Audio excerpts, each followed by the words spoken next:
E chegou a hora de falar de modelagem hidrológica. Vamos calcular umas drenagens aí em cima dos nossos modelos de elevação, usando QGIS, usando GRAS, no Windows, no Linux, no Mac. Se você tem alguma dúvida sobre esse assunto, fica ligado que hoje tem isso e muito mais depois da vinheta.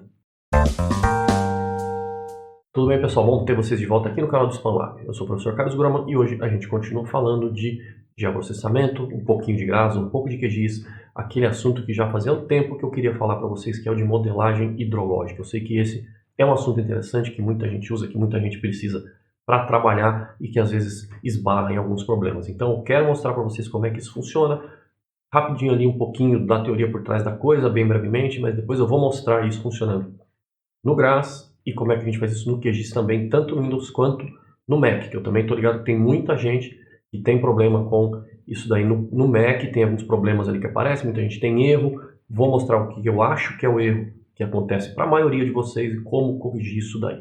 Legal, pessoal, já troquei de tela aqui, estou no meu desktop e vocês estão vendo aí o navegador e está na página de manual do módulo R.Watershed do GRAS, que é o módulo principal que a gente vai usar para fazer as nossas análises, calcular rede de drenagem, bacias hidrográficas e mais um monte de coisa, tá? É o mesmo que a gente vai usar no GRAS e no QGIS, a gente vai puxar ele dentro do QGIS e é o que a maioria das pessoas usam, tudo bem? Então, ele está aí, né, vai calcular os parâmetros hidrológicos e ele tem várias particularidades do algoritmo que ele usa, é um algoritmo muito bom, um algoritmo que funciona bem até quando o teu modelo de elevação tem um pouco de ruído, como é o caso desses que a gente usa aí derivados de sensoramento remoto.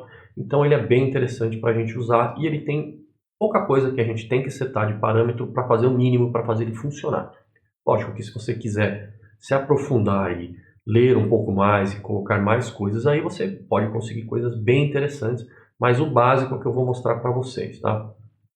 Então, uma das coisas que a gente tem que se ligar quando a gente faz esse tipo de análise é como que o algoritmo vai calcular para onde vai a drenagem, como que isso funciona, né? Vocês certamente já viram os nomes ali de direção de fluxo, acumulação de fluxo, o que é que isso significa, tá? O primeiro ponto é o da direção de fluxo. Veja, a gente está trabalhando com dados raster, então a gente tem os pixels quadradinhos ali, e o modelo mais fácil de calcular a direção do fluxo é o que a gente chama de D8, né? Ou Single Flow Direction.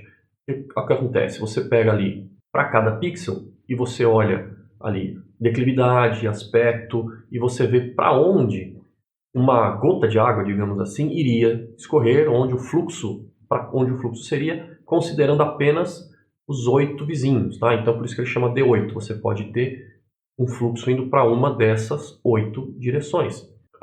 O número aqui, né, nesse caso, ele é um número do GRAS, é uma codificação interna que o GRAS usa para dizer qual é a direção. Se você jogar isso no ArcInfo da vida, no ArcGIS, você, se não me engano, você vai ter outros números, tá? Mas esse número não é o importante. O importante é saber que o D8 você vai ter o fluxo indo para 8 direções apenas. E você também pode ter o D infinito, onde você vai tratar isso de uma maneira diferente, você vai tratar esse filtro 3x3 aí como uma polinomial, uma spline, e aí o seu fluxo pode ir para qualquer direção. Então ele pode ter infinitas direções de fluxo, né? Você vai ter uma coisa mais como essa aqui, onde você tem o fluxo variando bastante, aí bem continuamente, tá? Também chamado de um algoritmo de direção de fluxo contínuo, tá? Esse aqui é um slide de uma aula da Helena Mitassov, eu vou deixar o link aí para vocês, que é bem legal, tem bastante coisa justamente sobre essa parte aí do GRAS. Então, uma vez que você sabe para onde vai o fluxo, você começa a poder calcular a acumulação de fluxo. O que é a acumulação de fluxo? Imagina o seguinte, essa célula aqui do meio, esse pixel do meio, drenou para cá, para essa que está com o número 7. Então, essa aqui tem 0 de fluxo, porque ela drenou para as outras, né? Se isso aqui fosse um pico, assim, uma coisa assim, ela drena para as outras. Então ela não acumula fluxo nenhum, ela tem 0. E essa outra aqui recebeu uma unidade de fluxo, digamos assim. Ela recebeu a drenagem, o fluxo que veio de uma outra célula. Então ela teria uma acumulação de fluxo de 1. Se eu tivesse um outro pixel aqui do lado, esse pixel iria receber fluxo de outras células, de outros pixels. Então ele teria, por exemplo, um valor de 2, 3, 4, dependendo de quantos chegassem nele. Então o valor do mapa de acumulação de fluxo é isso, é quantos pixels drenam para aquele pixel que você está olhando o valor, tá? E aí você vai acumulando esse fluxo. Então chega uma hora que você consegue usar um determinado limiar para dizer, olha, a partir desse valor de acumulação, pode considerar isso como uma drenagem. E aí você delimita as drenagens de uma maneira muito simples, né? Deixa eu achar aqui para vocês que tem uma figurinha aqui. Essa figurinha aqui, olha só, tá vendo? Aqui, em cima do modelinho de elevação, as cores estão representando justamente a acumulação de fluxo. Então, o branquinho é zero, né, que são os divisores de água, ele vai acumulando, vai indo para o amarelo, vai indo para o azul, até chegar nesse azul mais escuro. Então, aqui ele está mostrando como 3D, ele fica parece um muro aí, né, uma linha alta, porque o valor da célula é isso. Tem muitas células, muitos pixels que drenam para esses caras aqui que estão em cor mais escura. E aí você passa um limiar e diz, a partir de tal valor, você vai considerar como uma drenagem, por exemplo. Então, você pode ir brincando com esse valor de acumulação de fluxo, né, e ver com esse limiar aí da acumulação de fluxo e ver como que você quer calcular a tua drenagem, tá? Aqui para mostrar para vocês um resultado de acumulação de fluxo com D8 e com D infinito. Então, com D8 é esse aqui da minha esquerda, você vê que ele fica com umas áreas bem retonas assim, né? Porque principalmente quando a área é muito plana, muito reta, uma vertente muito reta, sem muita ondulação, e aí ele pega isso e dá esses artefatos assim, porque ele só vai ter fluxo em 8 direções. Se você roda o algoritmo com D-inf, com D infinito, você vai ter muito mais direções de fluxo e vai ficar uma coisa bem mais natural, bem mais bonitinha, né? E aí a extração da drenagem ela vai ser simples, você vai ter a tua acumulação de fluxo e você vai passar um limiar e dizer, olha, então, nesse caso aqui ela está usando o exemplo de 100 células, então, quando o valor do mapa de acumulação de fluxo passar de 100, você considera como uma linha de drenagem. Eu não quero falar muito de outras particularidades aí do método, como, por exemplo, lidar com depressões reais no terreno, que é sempre uma coisa complicada, até porque senão o vídeo vai ficar gigantesco. Mas saibam que com o R.Watershed, com esse algoritmo, dá para a gente trabalhar com essas coisas também. Se você tem um mapa que mostra depressões reais no terreno, lagos, açudes, represas, coisas assim, você pode entrar isso também como input para o programa e ele vai entender que aquilo são depressões reais, e aí se ele tem que sair com a drenagem dali ou não, por exemplo, tá? Mas eu não vou entrar muito em detalhe disso aqui não, tá? Isso sempre é um problema, pode vir a ser um problema com modelos de elevação gerados por sensoramento remoto, principalmente em áreas muito vegetadas, porque você gera, né, depressões que estão aqui dentro da vegetação, tá vendo aqui? Então isso aqui é o dossel, né, o topo da linha das árvores, e você tem uma depressão aqui, que o algoritmo vai entender como uma depressão, vai talvez fazer um lago, alguma coisa assim. Mas isso provavelmente é só no dossel das árvores, então você tem que ou tentar filtrar isso de alguma maneira, ou, né, lidar com a acumulação de fluxo maior. A gente vai conversar um pouquinho sobre isso daí, tá? Um método que tem bastante na literatura é o de forçar uma drenagem, você, por exemplo, pegar um mapa de drenagem vetorial e escavar ele dentro do seu modelo terreno, rebaixar aquela área para que o fluxo seja forçado a passar por ali. Isso às vezes funciona, às vezes não, depende muito do teu mapa de entrada, porque dependendo se o seu mapa de entrada não for bom, a drenagem vai sair do lugar onde ela deveria estar e aí você vai acabar às vezes tendo mais problemas, tá? Então eu só queria dar essa passada rápida, assim, bem rápida sobre essa parte assim inicial para a gente ver, vamos ver realmente na prática lá, porque esse vídeo eu sei que já não vai ficar muito curto, eu vou deixar os links aqui, claro, para vocês, do manual do R.Watershed para quem quiser ir direto, e também desses slides aqui, na verdade tem vários outros slides, esse aqui é um curso de análise geoespacial lá do pessoal da Helena Mitassova, e tem coisa super legal, o curso é basicamente todo feito em cima do GRAS, então vou deixar aqui para vocês darem uma olhada, que é bastante interessante, tá? Vamos passar ali pro GRAS agora para a gente ver essa coisa funcionando. Beleza, pessoal, então estou aqui no GRAS, para esse vídeo aqui eu estou no Windows, estou usando a versão 8.2, que é a versão mais recente, hoje é 20 e poucos de julho, então essa é a versão mais recente, ela já está com aquela interface de janela única, né? E eu já importei aqui um modelo de elevação do ALUS, tá? Aquele ALUS AW3D30 de 30 metros. Então vamos começar aqui a nossa análise. A primeira coisa que eu vou fazer é determinar, né, a minha region. Vou fechar a minha region aqui em cima do mapa, tá? Vou deixar aqui, ó, alinhar ela ao mapa. Vai aparecer aí aquele quadradinho, né? Aqui o nosso quadradinho lá vermelhinho em volta. Então aqui está a nossa region, nossa área de análise. Vamos dar uma olhada nela? Vou dar aqui um g.region, -p. Tá aqui a region. Veja que a gente, nessa interface única, a gente nem usa o terminal, né? Ali a telinha preta do terminal, a gente já pode fazer tudo aqui, bem prático, tá? Se você tem alguma dúvida sobre como importar esses dados no GRASS, mesmo sobre a interface do GRASS, dá uma olhada ali na playlist que tem uns 10, 11 vídeos só sobre GRASS e tem tudo isso daí, tá? O que é a region, como que ela funciona, como que funciona o GRASS e tal. São coisas importantes para depois a gente poder trabalhar isso lá no QGIS, tá? Se você tem um pouquinho de dúvida sobre a region, ela é uma coisa muito importante no GRASS, vale a pena você dar uma olhada sobre o vídeo, tem um vídeo só sobre isso daí, beleza? Vou deixar aí embaixo o link direto da playlist, vocês podem se divertir ali, beleza? Então vamos lá. A region está definida para cá, o que significa que as nossas análises vão acontecer aqui dentro, tá? Eu podia fechar uma region menorzinha para fazer algum tipo de teste e tal, que é até bem interessante, né? Então vamos fazer isso. Vou pegar aqui, dar o zoom aqui na region, eu vou pegar aqui e definir uma region computacional interativamente. Aí eu vou fechar nessa drenagemzinha. Pronto, então agora a gente vai, tudo que a gente rodar de análise de raster vai rodar aqui dentro e não na área toda, tá? Vou dar um zoom para a region para ficar melhor na nossa tela e tá aí.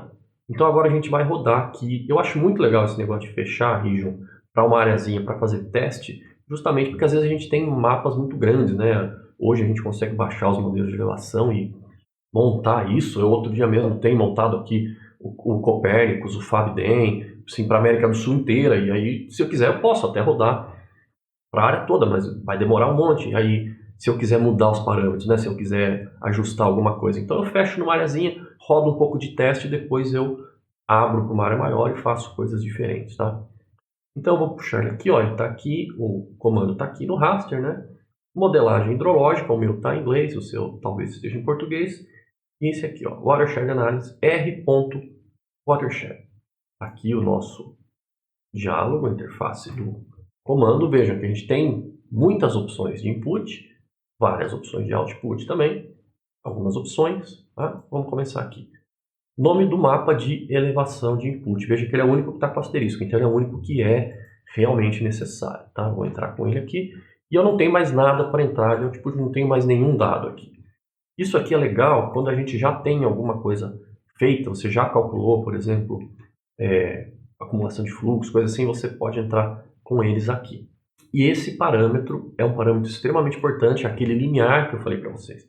É a partir desse limiar que ele vai considerar as coisas como uma drenagem, tá? Então a gente vai brincar bastante com esse limiar aqui para ver o resultado. Eu vou colocar aqui um limiar qualquer, 100, só porque era o mesmo do exemplo lá que a gente viu no slide, e depois a gente vê o que isso vai significar no nosso resultado.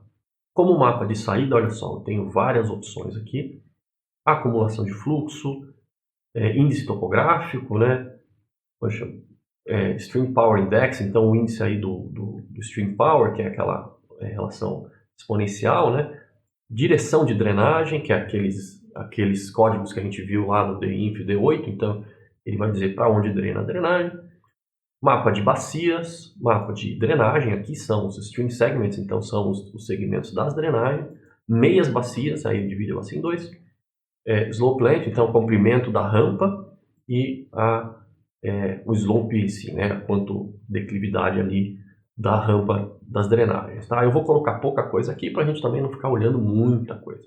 Então eu vou pôr aqui ALUS, porque o nosso modelo é um ALUS. Flow AC, de Flow Accumulation, acumulação de fluxo. T100, que é o nosso limiar, o nosso threshold ali vai ser de T100, tá? E eu vou usar o mesmo nome de base para aqueles que eu vou mostrar para vocês, tá? Que é esses daqui. Então, ó, direção de drenagem, eu vou chamar de DrainDir. Bacias, eu vou chamar de basins. E drenagens, eu vou chamar de streams. Tá? Então, são esses caras aqui que a gente vai produzir. Com acumulação de 100, limiar de 100. Opcional. Se eu quero fazer só com D8, o padrão dele é usar o Multiple Fold Direction, que é bem mais legalzinho, né? Então, vou deixar do jeito que está.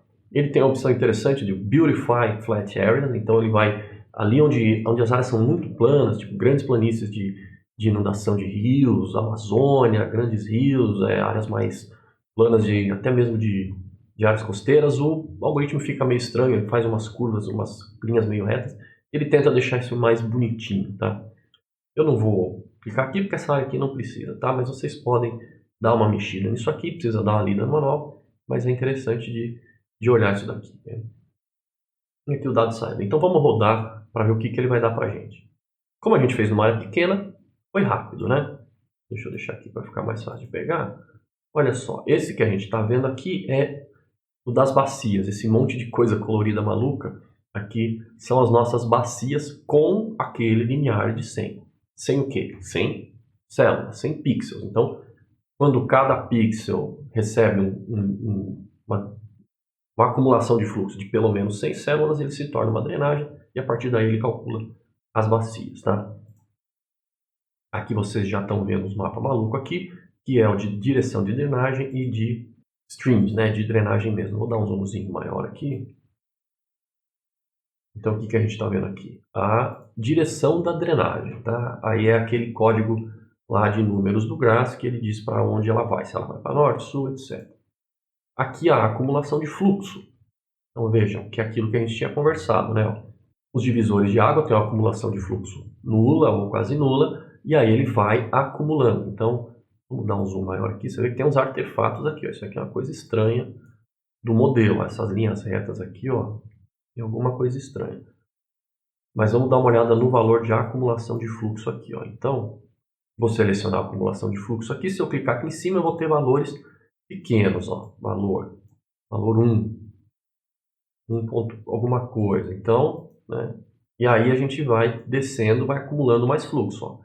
Eu pego aqui, tem valor de 30, quer dizer que para este pixel ele recebe o fluxo de outros 30, e aí vai subindo, ó, 36, 17, aqui, 2.700 alguma coisa, então ele já, né, recebeu um monte, por quê? Porque ele recebeu de todas essas partes aqui da vertente, né? Se a gente pegar aqui, ó, ele está recebendo de vários vizinhos, vamos ver o que esse cara tem.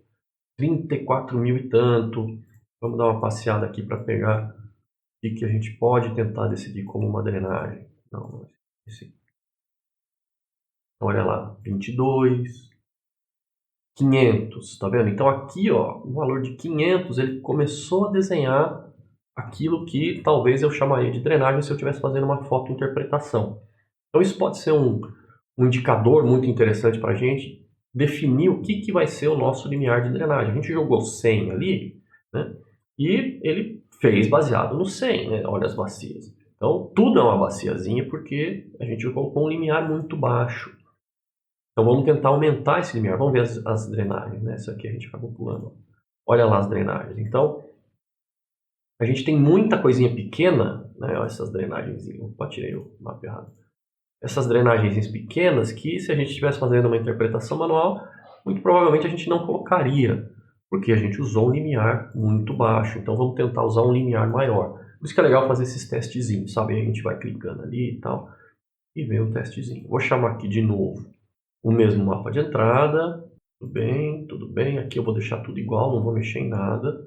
Então agora eu vou fazer um limiar de quanto? De 500, que era aquele que a gente viu lá, que parecia ser um valor interessante de drenagem. E vou rodar. Demora um pouquinho mais, eu vou falar para vocês, quanto maior fica esse limiar. Não mexi, né? Eu mudei os nomes, mas não mexi aqui, ó. Ai, que burro! Então eu esqueci de mexer aqui. Deixa eu ir lá no opcional e deixar ele sobrescrever. E aí sim. Olha lá como mudou a drenagem aqui, as bacias, né? Então essas agora são as bacias com um limiar de 500, já um pouquinho mais interessante, né? Vou tirar as bacias, a direção de drenagem e a acumulação de fluxo vai ser igual. Vamos até ver isso daqui, ó, acumulação de fluxo com 500, acumulação de fluxo com 100. Tá vendo? Eles são idênticos, né? Seria até interessante se a gente pudesse reaproveitar isso. Mas vamos ver as drenagens agora, então. Isso é de 100, 500, olha lá, já ficou mais interessante, mais perto daquilo que a gente esperaria olhando esse mapa aqui, né? Então, se eu quiser agora fazer para inteiro, eu volto a Vision, faço para a área toda. Tá?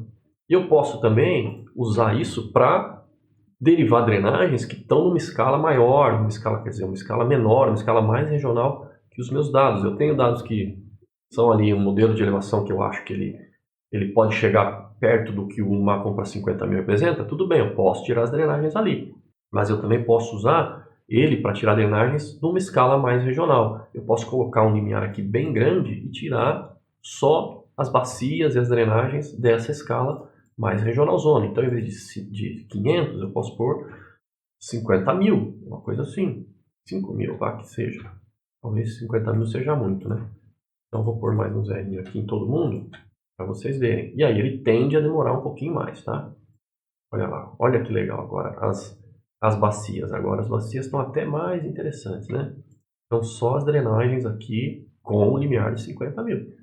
E as bacias de 50 mil também, tá bom? Então vocês podem ir fazendo esse tipo de teste de jogo para ver o que vocês querem realmente calcular. Eu vou voltar aqui agora para a área toda e vou calcular de novo. Só que é lógico que eu fechei, né? Ai, que burro! E agora, quando foi 5 mil, vamos colocar 10. Eu vou fazer só o de bacias e o de drenagens mesmo, tá? Então aqui, aí ó, você vê que ele já demora um pouco mais, porque ele tem que levar mais coisa para a memória, porque tem toda aquela bacia grande e tal, então ele vai demorar mais.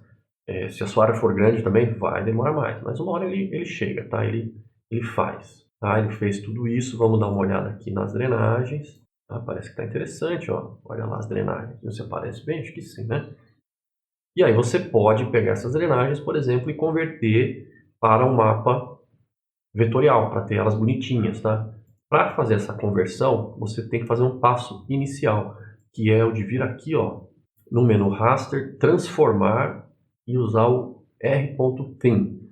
O que ele vai fazer? Ele vai afinar o raster. Ele vai deixar com que cada elemento aí que tenha a mesma categoria tenha 1 pixel de largura, digamos assim, que depois aí fica fácil de converter para vetor. Então eu vou pegar ele aqui e vou botar aqui e aí a gente manda rodar. Não precisa nem preocupar nada com as outras coisas, tá?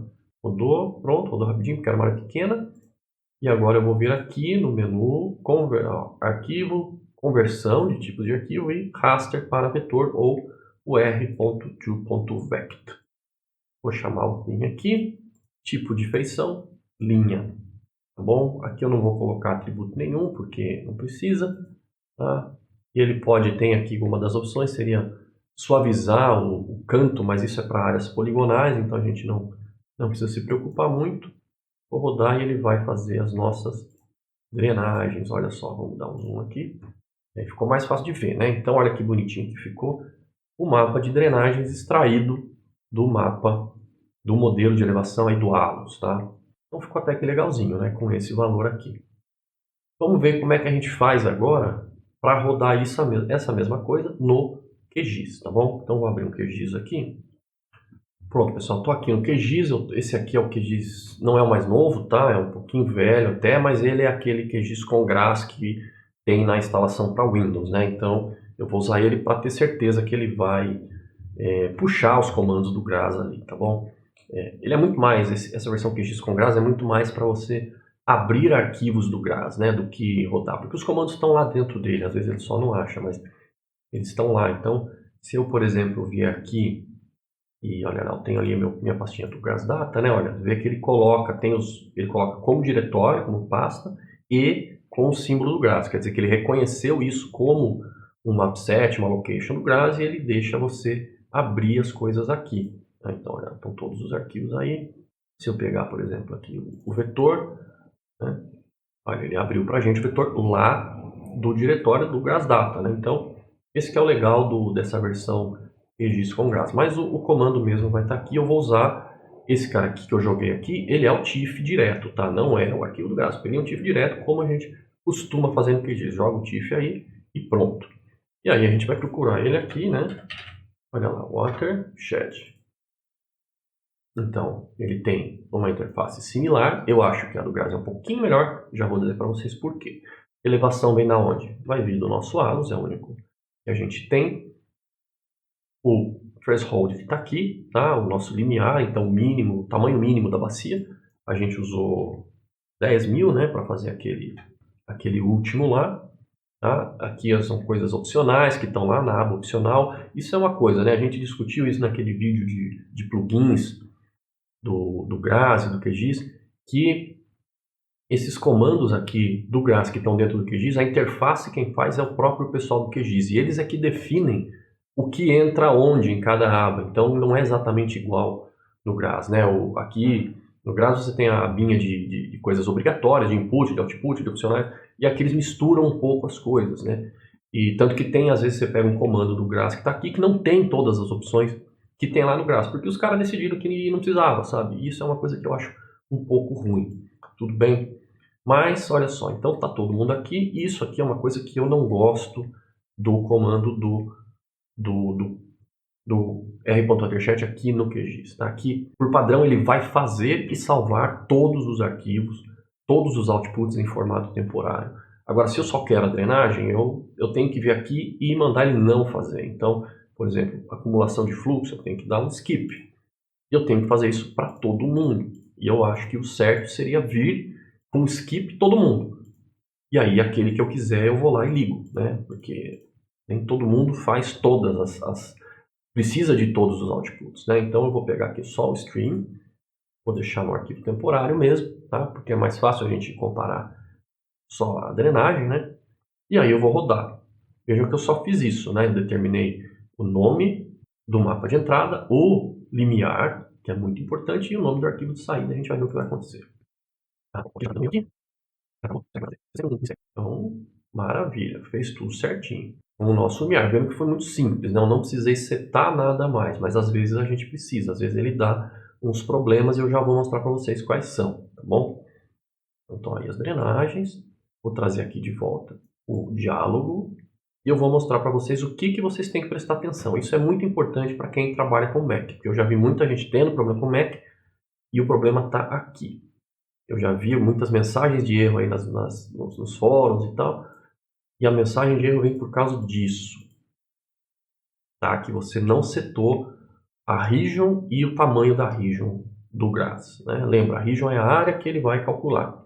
Então, o mínimo que você tem que fazer é ou determinar uma region menor que o seu mapa, fazendo, por exemplo, um zoom na tela, ou usar do layer inteiro.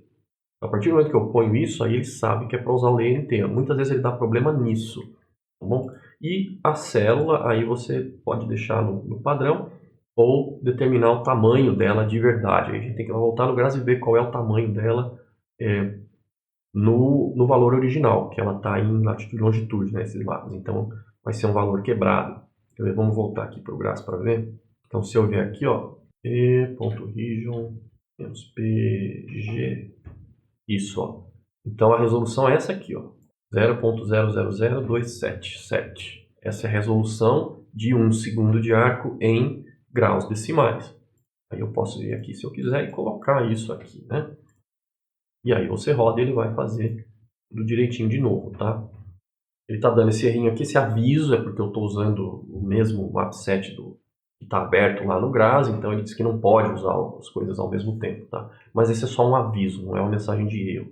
A gente tem que ficar bem esperto com as mensagens de erro. Aí ele fez tudo belezinho. Legal? Então tá aí a rede de drenagem que dá para você fazer. Se você quiser fazer outras coisas, como por exemplo, ordenar essa drenagem, tem aquela ordenação do Strahler, do Shreve, várias coisas assim, você pode também. Tá? Eu vou deixar aqui, ó, olha o nome, r.stream.order. Então ele calcula a ordem da drenagem de acordo com o algoritmo que você escolher. Tá? E tem vários aqui, ó, Strahler, Horton, Shreve, Hack, e você pode usar. Esse aqui é um plugin, é um add-on do Grazi, então você tem que instalar esse cara. Se você está no Windows, é só mandar ele instalar pelo comando g.extension, que ele baixa já uma versão instalada, né? Quer dizer, uma versão compilada, uma versão pronta para você usar. Se você está no Mac ou no Linux, você tem que compilar isso aqui. E, se não me engano, ela é uma série de plugins, na verdade, né? Não é só essa aqui. E aí você vai precisar de compilador C, se não me engano, porque esse módulo é escrito em C ou C++, tá? Então, olha lá, é o r.stream. alguma coisa, né? São vários módulos aí que o pessoal aqui esse pessoal é polonês, se não me engano, que eles criaram aí do que eles precisavam e liberaram aí para as pessoas, né? Então tem ordem, tem basins, tem instância, extração, que é para tirar a rede de drenagem, e algumas estatísticas. Então vale a pena dar uma olhada aqui também, tá? Ele faz ordenação, faz as bacias, né? O que ele faz é usar, às vezes, alguns outros módulos, mas é bem interessante de vocês darem uma olhada. É bastante útil, tá bom?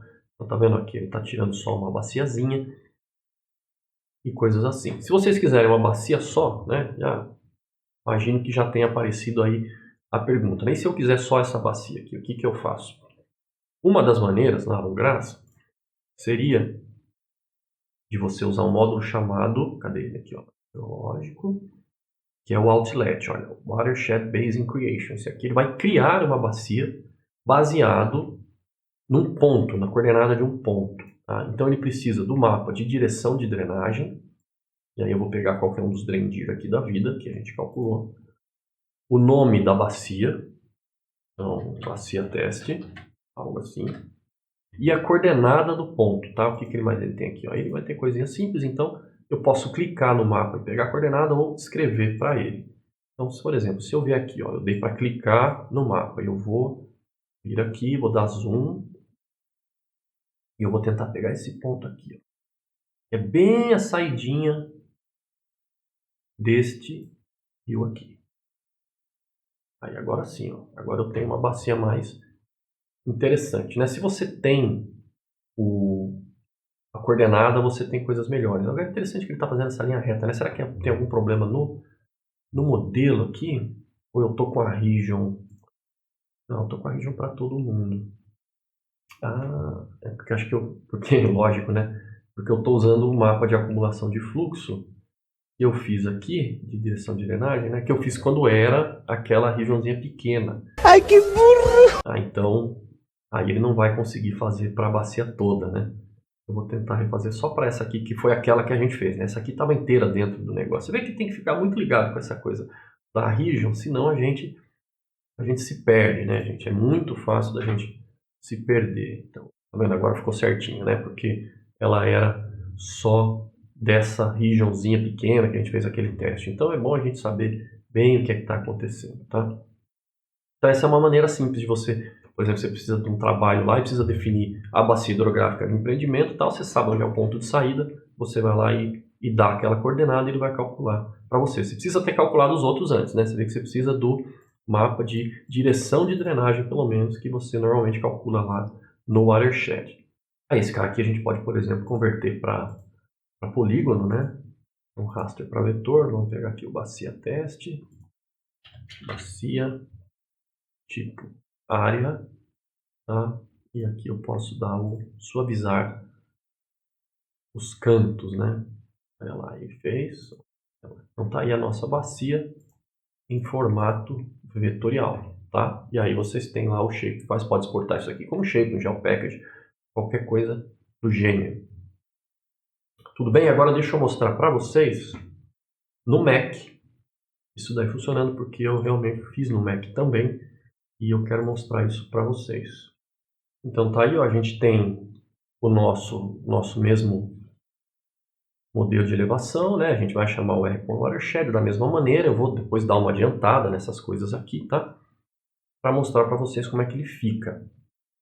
E aí a gente vai ter todas as mesmas opções, só que às vezes, eu não sei se é o que acontece no Mac, mas ele dá alguns daqueles problemas e quando a gente acerta a region é que tem esse pulo do gato aí. Olha aí eu setei aqui nesse exemplo a region para o que estava na tela e aí ele rodou. Sem ter setado a área da region, ele não conseguia rodar. E eu tenho visto que muita gente tem esse problema no Mac, tá? Então é só, o principal é isso, gente, definir o tamanho da region, definir o limite da region, para que ele saiba onde trabalhar, tá bom? Porque senão ele não consegue. E aí você consegue fazer a sua drenagem tranquilamente. Tudo bem, gente? Então a ideia era mais ou menos essa, mostrar rapidinho aí o que acontece, como que o R.Watershed funciona e o que é esse tal desse limiar, que é o fator mais importante ali. Ele tem que ter um limiar para saber quanto ele conta as coisas, o que é uma drenagem, o que não é, o que é uma bacia, o que não é. Então tem que brincar bastante com esse limiar. Você pode aí fazer um teste, se você tiver um mapa topográfico aí da sua área, um para 50, um para 100 mil, você pode fazer o teste para ver o que fica próximo, né? Eu vejo que às vezes é uma coisa meio de número ali, 5.000, às vezes fica muito próximo do mapa para 50.000, num mapa desses com pixel de 30 metros, tá? 100.000 fica próximo de um mapa 1 para 100.000, mas é mais ou menos ali a olho, tá? Você tem que dar uma testada. E no QGIS, quando você for rodar isso pelo QGIS, você tem que ficar muito esperto com a questão da region. Muitas vezes ele não vai rodar, aí você tem que dar uma olhada na mensagem de erro lá. Se você não setou a region, determine ela, seja para o tamanho do teu raster, seja para uma área menor na sua tela, tá? A resolução espacial da region dentro do QGIS ela é secundária, porque ele vai usar o padrão que é o tamanho do pixel dos dados, tá? Então, mas aí também, às vezes vale a pena você dar uma setada e ir tentando eliminar esses erros. Um outro erro que eu vejo acontecendo, que eu vi acontecer no meu Mac quando eu testei, era um que dentro da mensagem de erro ele aparecia ali dizendo arquivo WKT não reconhecido, uma coisa assim. Por isso que é importante ler a mensagem de erro, tá? E o que acontece? Eu fui fuçar, demorou um tempo até eu conseguir entender o que estava acontecendo, e era um problema de projeção. Acontece que eu estava com um arquivo o arquivo original, né, esse que a gente está usando aqui é em latitude e longitude, e eu só mudei no QGIS o projeto para o UTM. Então ele estava pensando em UTM, mas o dado original estava em latitude e longitude, aí ele não se entendia. Por quê? Porque quando o QGIS vai rodar, né, um comando do GRASS, o que ele faz é todo aquele processo de criar uma location, um offset, importar os dados para dentro, fazer a projeção se for necessário, para daí calcular e exportar os dados para a gente. Então ele faz tudo isso escondido ali. Como estava com o projeto em UTM, mas os dados estavam em Latilong, ele não conseguia fazer essa importação, porque ele estava pensando em UTM, mas o dado estava em Latilong, ele não conseguia fazer isso. Então, ou bem você trabalha no sistema original dos dados, por exemplo, esses modelos de elevação eles vêm todos em latitude e longitude, então ou bem você trabalha direto em latitude e longitude, ou se você quiser trabalhar em UTM, precisar trabalhar em UTM, né? Porque você pode trabalhar em latitude e longitude e exportar os seus resultados para o UTM, né? Converter ali só as drenagens, alguma coisa assim. Ou você for trabalhar tudo em UTM, converte o modelo de elevação para a UTM. Não muda só o coordenado ali do projeto, o sistema de coordenadas do projeto do QGIS. Pega o teu modelo de elevação, salva como outra projeção, bota lá o UTM na hora de salvar, como exporta ele como um GeoTIFF em UTM. Aí ele vai vir tortinho ali da UTM. E aí você faz um projeto do zero em UTM, né? Ou bota no projeto que você já tenha. Mas aí vai estar tudo em UTM. E aí ele vai entender. O problema é quando dá esse conflito entre sistemas de coordenadas. Os dados estão em um e o projeto ali do QGIS está em outro. E aí ele dá uma doideira. Então, leiam a mensagem de erro. Se aparecer o tal do WKT não reconhecido e tal, pode ser uma coisa assim. Eu consegui resolver no Mac fazendo isso. Eu fui lá buscar um arquivo escondido lá no meio do sistema para entender por que ele não estava entendendo a coordenada. E aí eu vi que tinha lá um arquivo que era para ter o sistema de coordenadas, ele estava em branco, porque ele não entendia. E aí esse é um problema que eu tenho visto muita gente ter. Então, né, aqui os pontos principais para vocês lembrarem. R.Watershed é super legal, tem muita coisa a mais do que eu mostrei para vocês, dá para fazer muita coisa com eles. O GRASS tem muitas outras ferramentas de modelagem hidrológica, simulação de inundação, de coisas assim. Vale a pena dar uma olhada nos manuais, ali no material, para ver o que você precisa. Tá? O limiar, o threshold, é o fator mais importante para você determinar o que é que vai ser representado na sua drenagem, a escala que você está representando, e há uma relação aparentemente entre o número que você põe ali e a escala do seu mapa. É questão de fazer um teste, é questão da área, tá? Para você testar. Mas se você botar um limiar muito grande, você vai derivar drenagens de uma escala mais regional. Então você vai sumir com aquelas pequenininhas e ficar só com as maiores. Às vezes é o que você quer, né? Se você tem uma área do tamanho do Brasil, você não vai rodar um negócio com drenagem de escala 1 para 25 mil. Você vai rodar um negócio com escala 1 para 1 milhão, uma coisa assim. E aí seu limiar vai lá para cima. No QGIS vocês têm que tomar cuidado com a questão da region. Define a region. Define, se possível, também a resolução da region, né? Ou, se você não sabe, deixa como tá. Mas, no mínimo, definir o limite da region para ele trabalhar. E se ele estiver dando problema, você ainda dá uma olhada na projeção cartográfica. Não tenta usar coisa misturando projeção. Tenta usar sempre na mesma. E aí ele deve funcionar sem problema. E tem os plugins, né? Os plugins são muito legais. Aquele rstream ponto alguma coisa é bem interessante para você usar. Tem também um outro módulo chamado R.TerraFlow, que eu nunca usei, mas que teoricamente ele é mais bem pensado para quando você tem conjuntos muito grandes de dados. Então, se for, sei lá, derivar a drenagem da América do Sul inteira, aí você usaria o TerraFlow, que ele é mais bem pensado para a questão de memória para dados muito grandes. Mas isso também vai depender do computador que você tem, tá? Você pode, se você tem um computador com bastante RAM, você pode fazer áreas grandes, é só questão de deixar o bicho andando aí, correr, vai lá, né? Manda fazer de noite, vai dormir, dia seguinte o treco tá lá. O Grazi ele é bem estável para esse tipo de coisa. Vale a pena também você fazer o quê? Você se inscrever no canal, ajuda a gente a crescer, ajuda o YouTube a entender que você está gostando do nosso material. Dá um like no vídeo aí se gostou, compartilha com as outras pessoas, que isso também ajuda demais você compartilhar o vídeo com os outros. E eu vou deixar alguns outros vídeos agora aparecendo aqui na tela. Desse lado aqui da tela eu vou colocar a playlist do Grazi, que é para você começar o Grazi desde o começo se você ainda não viu. Tem lá, tem tudo, tem o que é, como é que funciona, como é que é location, como é que é region, tudo mais. E desse lado aqui da tela eu vou colocar a playlist do QGIS, caso você também queira dar uma olhada no que tem aí. Tudo bem? É isso, meus queridos. Mais uma vez, muito obrigado por terem assistido esse vídeo, chegado aqui até o final. A todos vocês, um grande abraço e até o próximo vídeo.